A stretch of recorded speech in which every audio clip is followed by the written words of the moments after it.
Царай нуцлсан сонсогч байна. Би багада уртаалын үүдэн шүдээ санамсаргүй хугалчихсан юм л да. Ээж минь эмнэлэг дагуулж яваад яг тэндээ тогтдог ганц жижиг тагнаатай хиймэл шүд хэлгэж өгсөн.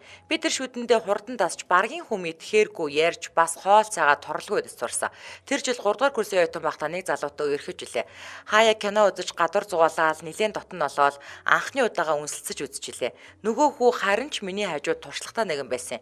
Юугүй уруулыг минь хог сорхон тэр би ч сонирн болоо л явчихлаа. Гэтэл гинт нөгөө хүү үнсгээ олчихлоо. Гайхсан байдалтай амнаасаа нэг юм гаргаал ирв. Юу юм бол гэд тартал ганц шиг миний нөгөө шүд аманд нь орсон байж. Царай нь барааж ирээд чиний хүл гэж.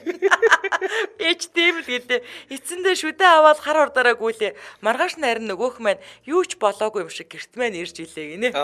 За.